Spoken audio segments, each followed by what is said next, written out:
તમે જોઈ શકો છો આ શું થયું છે? અચ્છા, અને આ ગટર ભરાય છે એના કારણે?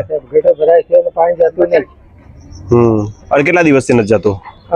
10-15 દિવસ થયા. અચ્છા, પેલું એટલે ઢોકણું છે ને સાહેબ, ત્યાં વારે ઘડી ખોલે ને ઢોકણું તૂટી ગયું છે એટલે એ જરા બદલાઈ આપો તો સારું રહે છે. એમાંથી ગંધ બહાર આવે છે. એમાંથી ગંધ આવે છે ને પાણી એક તો જતું નથી, એટલે ગટરના પાણીની સમસ્યા છે. એટલે આખી લાઈનમાં કોઈને નથી જતું? ધીમે ધીમે જાય છે, ઉભરાઈ જાય પાછું જાય ને ઉભરાઈ જાય પાછું જાય ને એવું થાય છે.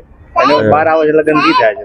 હા, એટલે એક જાતની ગટર બ્લોક જ થઈ ગઈ છે ટૂંકમાં, થોડું થોડું જ જાય છે. સાફ કરી આપો સારું રહે. અચ્છા, કંપની લગાવી હતી પણ કોઈ આવી નહીં હજી. અને કમ્પ્લેન કે એવું કઈ કર્યું છે તમે? કરી કમ્પ્લેન કીધી 2 દિવસ પહેલા. હા, 2 દિવસ કમ્પ્લેન કરી કે અમે 2 દિવસ કે રજા છે, સોમવારે આવીશું કે. અચ્છા, પણ હજી સુધી કોઈ આવ્યું નથી. 4 દિવસ તો થઈ ગયા. 4 દિવસ થઈ ગયા. અચ્છા, તો કઈ કઈ પ્રકારની તકલીફો પડે છે? હવે આ મલેરિયા કે ડેન્ગ્યુ થશે પણ જવાથી કોણ લેશે? આ જો. અને આવા તો કેટલા બધા નાના છોકરાઓ અહીંયા હોય છે.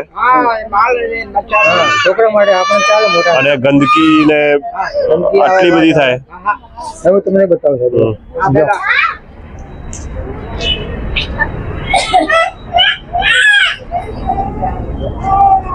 તમે જોઈ શકો છો આ જે તમને દેખાય ભરેલું જ છે. એટલે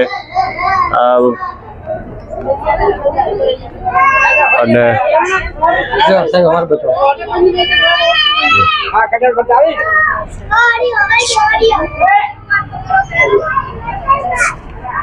એટલે બધી જ ગટરો ટૂંકમાં ફૂલ છે. તમે જોશો તો આખું પાણી ભરેલું છે.